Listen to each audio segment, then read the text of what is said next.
3 Gémeaux et ou Vierge pour cet horoscope onomantique du mois de mars sur la chaîne de thérapie holistique, d'épanouissement et d'accomplissement.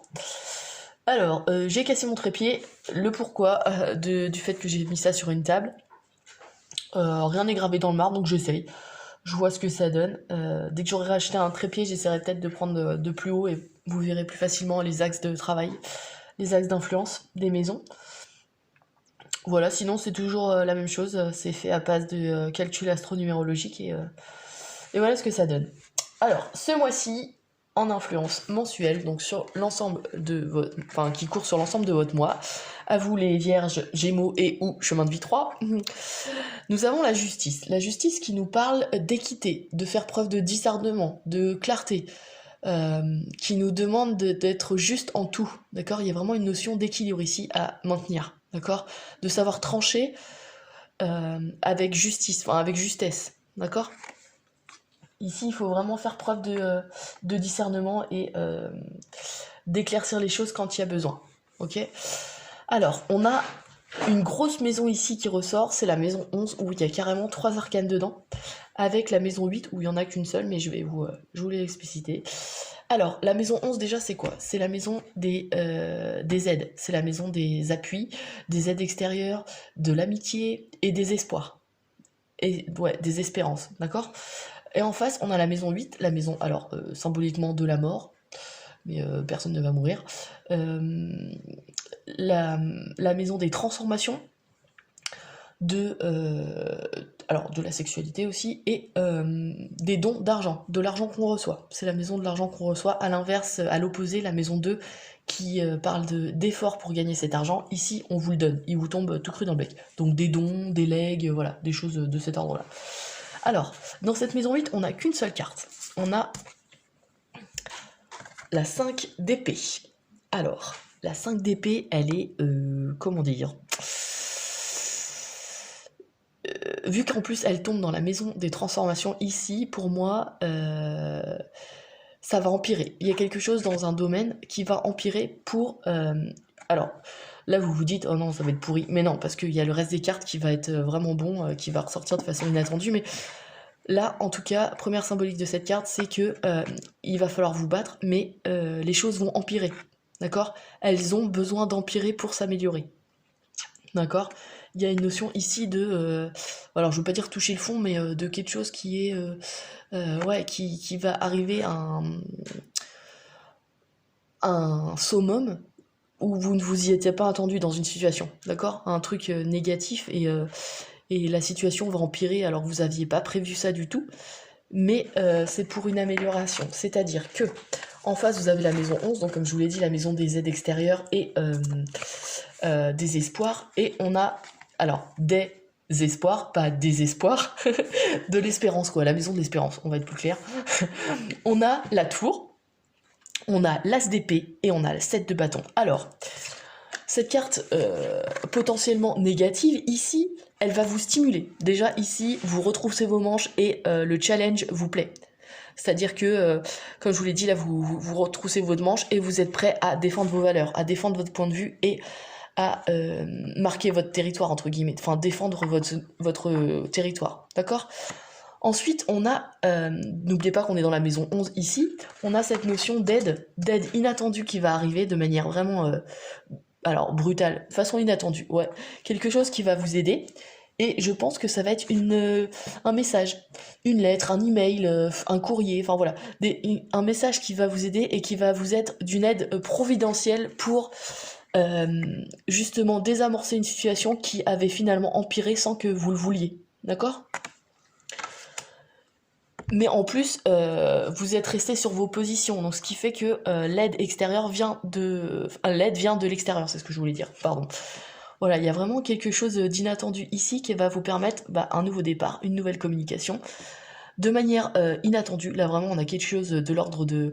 Soit c'est vous et vous avez une illumination intellectuelle et vous dites « Ouais, mais c'est exactement ça, il aurait fallu que je fasse ça, enfin, il faut que je fasse ça pour... » continuer à défendre ce que je veux, mon opinion, et désamorcer une situation qui est devenue relativement conflictuelle.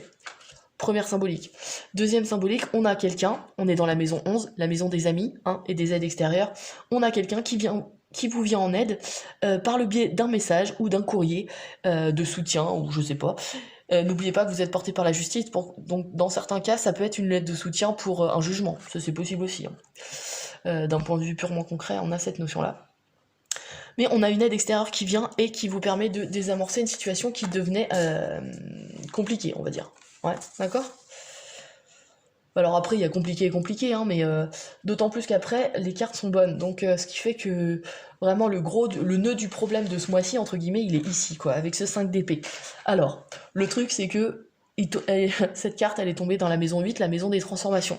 Sauf que c'est bien gentil, la maison des transformations, ça peut toucher tous les domaines. Donc je vous le dis, ça peut toucher tous les domaines. C'est la maison aussi, comme je vous l'ai dit, de la sexualité et des dons d'argent, enfin de l'argent qu'on peut recevoir. Donc dans certains cas, ça peut toucher le domaine financier pour certains d'entre vous. Voilà, à noter. Ensuite, nous avons l'axe maison 1, maison 12. Alors là, on est sur un axe de fin et de commencement. Donc, parce que la maison 1, c'est quoi? C'est vous. En numérologie, ça représente le nouveau départ aussi. La maison 1, c'est vous, c'est la vitalité, c'est l'image que vous allez renvoyer, en tout cas les moyens que vous avez pour exprimer votre personnalité au monde, face au monde. Et la maison 12, c'est la maison des épreuves, la maison de la spiritualité, la maison du détachement, des grandes maladies aussi, mais bon. Et la maison de la fin, parce qu'on est sur la fin de la roue zodiacale. Donc on a vraiment un axe de début-fin, d'accord? Et je vais commencer par la fin, donc, en toute logique, parce qu'on va passer à un nouveau chapitre. Dans la maison 12, la maison des épreuves, vous avez le 10 de coupe. Ça, c'est top. Pourquoi? Parce que le 10 de coupe représente le bonheur absolu, le bonheur ultime. On a atteint tout ce... d'un point de vue émotionnel, du moins, qui nous parle en fait, qui atteint notre cœur. On a le retour de l'arc-en-ciel ici, d'accord? On a cette notion-là, d'autant plus qu'elle est portée dans cette maison de fin, dans la maison 12 qui nous parlait des épreuves. Ici, les épreuves sont surmontées. Et le 10, en numérologie, nous parle de nouveau cycle, d'accord? On passe à quelque chose de nouveau, à une nouvelle page. Ensuite, dans la maison 1, donc celle qui vous représente, on a le soleil. Le soleil, c'est la joie, c'est le rayonnement, c'est l'éclaircissement. N'oubliez pas que vous êtes porté par la justice sur l'ensemble du mois, donc il faut faire preuve de clarté et de discernement. Et cet éclaircissement, il peut venir de cette... il vient de toute façon, non, il vient de vous, cet éclaircissement. En fait, c'est vous qui êtes le maître du jeu ce mois-ci, d'accord? C'est vous qui êtes le maître du jeu, et en plus, vous rayonnez ce bonheur-là que vous atteignez enfin.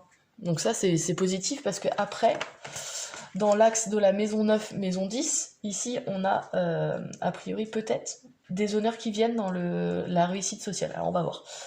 Maison 9, maison de l'étranger. Des pays étrangers, des personnes d'origine étrangère, des études supérieures, et des disciplines liées à l'humain, telles que les lois, la religion, la philosophie, voilà, ce genre de trucs. Ensuite, on a la maison 10. La maison 10 qui est la maison des honneurs, de la réussite sociale, de l'objectif qu'on s'est fixé dans la vie, comment dire, c'est le refus de l'hérédité, à l'inverse de la maison 4 qui représente la lignée ancestrale. Ici, on veut vraiment se réaliser personnellement, d'accord? Et dans ces deux maisons, on a le 6 de coupe dans la maison 9 et le 6 de denier dans la maison 10. Alors, le 6 de coupe nous parle de quoi? De nostalgie, de joie liée à l'enfance, de notre enfant intérieur. Ici, de ce que je peux comprendre dans cette maison 9, qui parle de personnes, d'origine étrangère, de pays ou de personnes, et d'études supérieures, ici on a, je pense, un souhait de formation, ou le fait d'avoir toujours voulu vivre à l'étranger, ou de sortir... non, alors on n'est peut-être pas dans cette optique de relation amoureuse, mais bon, il y a peut-être des gens qui ont un attrait particulier pour une personne d'origine étrangère, voilà, des ethnies particulières, d'accord? On a cette notion-là de, étant jeune, j'avais envie de ça. Et ici, c'est d'autant plus lié avec le choix des études ou le choix d'un mode de vie à l'étranger, ou voilà. Il y a quelque chose de cet ordre-là qui ressort. Et ce choix en tout cas ce souhait qui était fait là durant l'enfance ou durant la jeunesse, aboutit à une réussite sociale, ou du moins à un équilibre qu'il faut trouver. Le 6 de denier, c'est trouver l'équilibre entre donner et recevoir. d'accord? N'oublions pas qu'on est dans la maison 10, la maison des honneurs, donc ici il y a peut-être des honneurs liés à la profession qui peuvent arriver, mais il faut savoir les recevoir. Ou à l'inverse, ça peut être aussi le fait de partager ses connaissances. Parce qu'on est en lien avec les études aussi, les études, le savoir, les connaissances. En face, on a cette notion de réalisation personnelle et professionnelle. Donc il y a peut-être un souhait de transmettre ce qu'on a pu acquérir comme connaissances depuis toutes ces années. D'accord? Un souhait de partage des connaissances qui date peut-être de plusieurs années, hein, depuis que vous êtes jeune. C'est vraiment ça, ouais, il y a une notion ici de partage aussi.